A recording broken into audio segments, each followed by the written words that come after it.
Robert Kiyosaki là một doanh nhân, nhà giáo dục và là nhà dự báo tài chính. Robert còn là nhân viên kinh doanh cho tập đoàn Xerox trong khoảng 2 năm trước khi bắt đầu sự nghiệp kinh doanh riêng.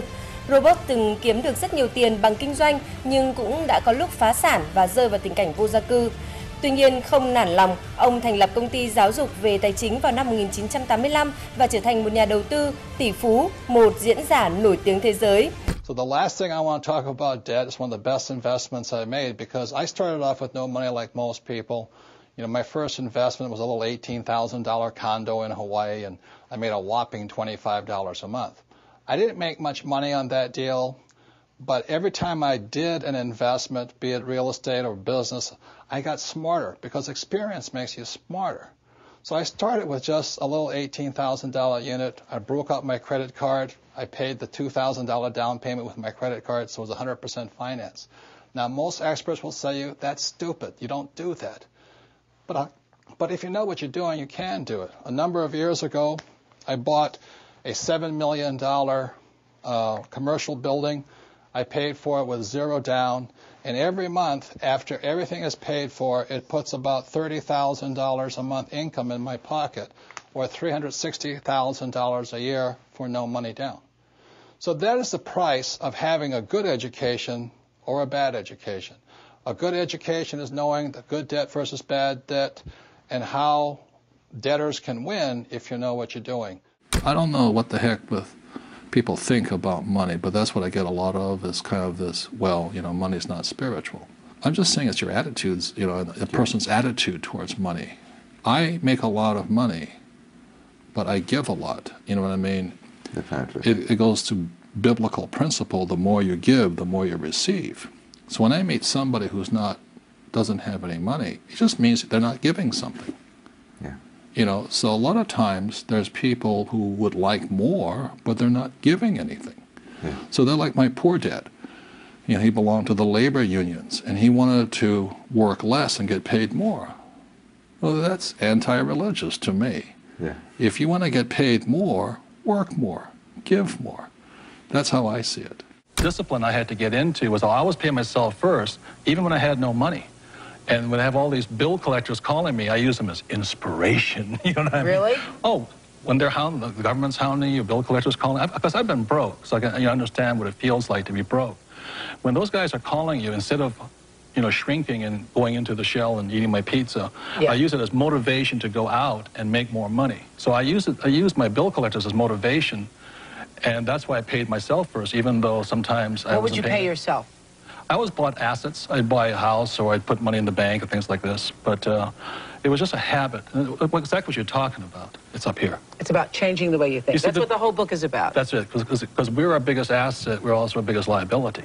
But the common wisdom, the old intelligence idea is to diversify. And what I believe in is something else, is increase your financial IQ, your financial intelligence, and instead focus. And what focus stands for is this.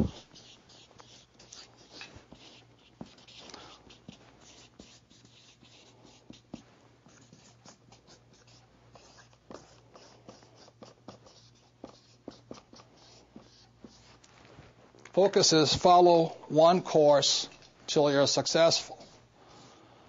And so that's what I did in 1973. I signed up for my first real estate investment course. And I just did it and did it and did it. You know, I bought this one little $18,000 place.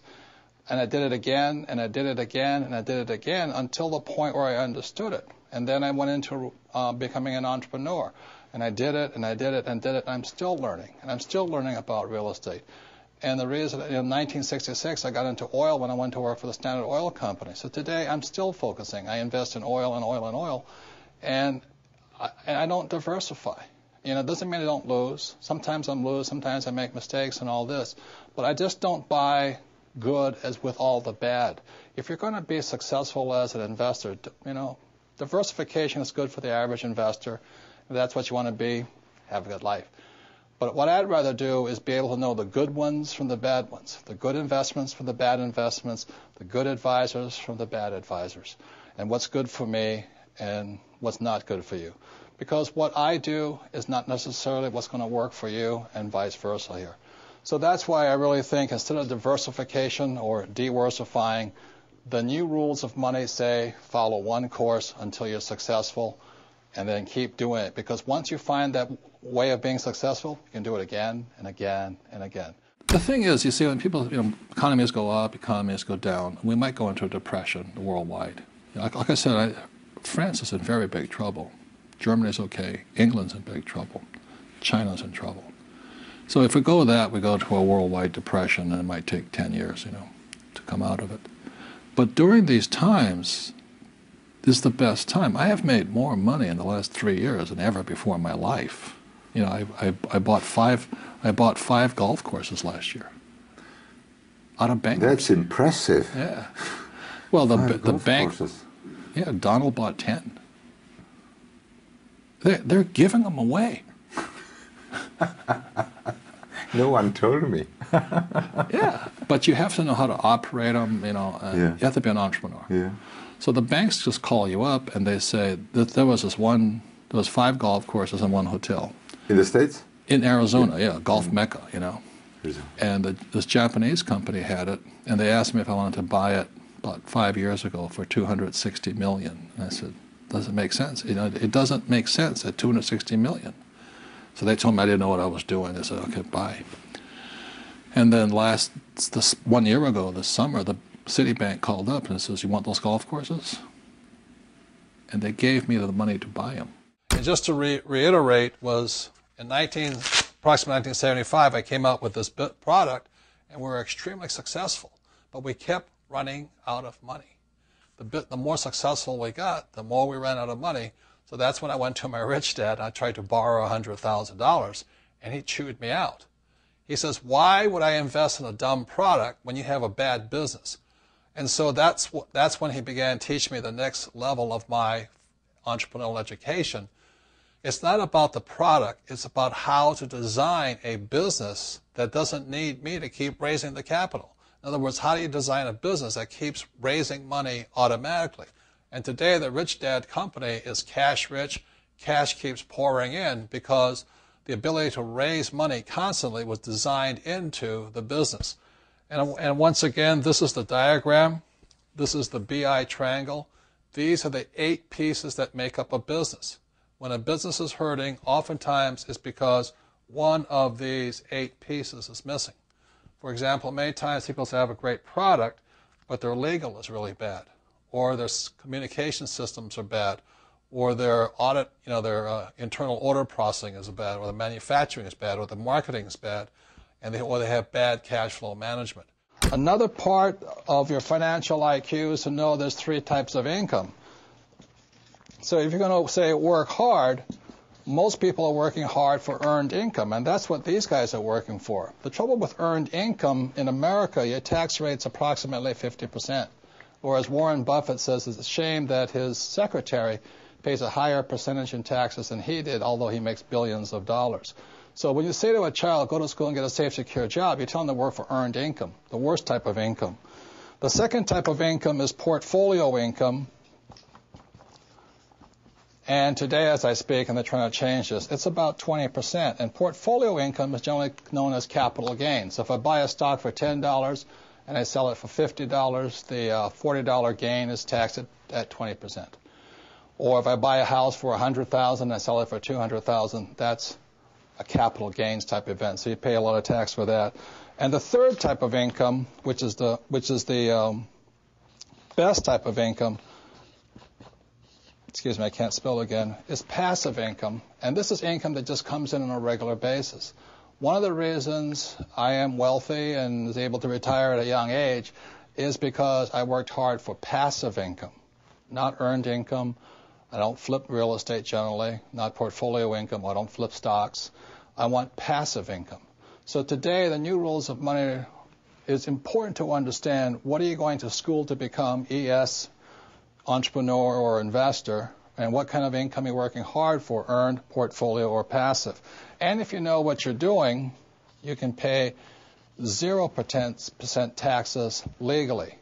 And this can be done all over the world. People say, we can't do it in my country. Well, these people can't do it in any country, But in most parts of the world, governments need these people, so they're always giving tax incentives for investors and business owners who are for passive income. So those are some of the new rules of money. You've really got to know what you're working hard at and what kind of work are you performing, what kind of income are you working hard for. Well, most successful entrepreneurs have gone bust, right? Yeah. You know, Henry Ford, an old-time entrepreneur, he went bust 5 times. Okay, look at Steve Jobs. Yep. His own board fired him. Yep. You know, Bill Gates was taken before the Supreme Court for monopolistic practices. Right. Even my friend Donald Trump went down $1 billion. Yeah. I only went down $1 million. So the average person is so afraid of those losses, they never get ahead. Because at school they teach you if you make a mistake or if you fail, you're a failure. But that's not real life. A baby learns to walk by standing up and falling down, standing up and falling down. And our school system punishes you for making mistakes. That's why my poor dad, an academic, was so unsuccessful. He was terrified of making mistakes. The key to raising money, this is Ken McElroy's company, it's called MC Companies. Ken McElroy's business is in the business of acquiring assets. That's why his company gets richer and richer and richer. Every year he adds probably 1,000 new apartment units to his inventory. So Ken's company gets richer and richer because MC Company is designed to increase assets. Poorly designed businesses never have any assets. They have huge liabilities. And I trust that makes sense to you. So Ken McElroy's business gets stronger and stronger and stronger because every year he's increasing more assets. The Rich Dad company gets stronger and stronger and stronger because every year we add more assets. This year we're adding franchising to our mix. We're also, Rich Brother, Rich Sister, the book has come out. We come out with the Real Book of Real Estate, etc., etc. And every one of those products every year continues to send money into our product. So that's an idea of a well-designed business. If you have a well-designed business, I don't care if it's for real estate or making, cash flow board games. If it's well-designed, investors will give money to you because this is a well-designed business. I think the big mistake is I hear so many people say it's important to save. That's ridiculous. And the reason that's ridiculous is because what happened in 1971 is crucial. In 1971, the U.S. dollar stopped being money. In 1971, the U.S. dollar became a currency. And what that meant is Richard Nixon, in 1971, the president, took us off the gold standard. That's like giving an alcoholic free rein to the bar, or it's like giving somebody who can't control their spending unlimited credit cards. So what's happening is all the savers today are losers. The problem with 1971 is that the federal government keeps printing money, so the value of your money keeps going down. So these people, I'm saving, and if you notice, as the value of the dollar goes down, prices go up. So they call this inflation. You look at in 1997, oil was about, I think, $10 a barrel. 10 years later, it's about $135 a barrel. So they say it's inflation, but really what it is the dollar's value coming down. So savers are getting wiped out today. So just keep saying to yourself and to your kids to save money, that is not the new rule. That's an old rule. So a very big problem for most people is stop using the word save and use the word hedge. You've got to hedge your money, hedge against losses. Like when I buy a stock, I put a hedge in. I put a stop loss or a put inside of it or a call, whatever I'm doing. I want to stop it. So today, I don't save money. I'm hedging. So in 1997, I started investing in oil, gold, and silver. So as the dollar dropped, oil, gold, and silver went up. So I'm not betting so much on oil, gold, and silver. I'm betting against the U.S. dollar. And that's why this idea that you're going to tell people you need to save money, that's really, really an obsolete idea because the idea went obsolete in 1971. The U.S. dollar in the last few years has lost almost 80% of its purchasing power. And the prediction is, because this has happened throughout history, it happened thousands of years ago with the Romans, with the Greeks, with the Germans, with the English, the Japanese, and the Chinese. Every time they've made money into a currency, something you could print at unlimited, every time that has happened, the currency has gone to its true value, which is zero. So I am afraid as this economic volatility continues, the savers who were operating by the old rules of money are just going to get wiped out because the purchasing power of their dollar is going to go down. So even if the bank's paying you 5 to 10% interest, you can't keep up with the banks printing money. So that's the old rule of money, is saving money, and the new rule is hedge. You've got to be able to see what's coming up as something else is coming down.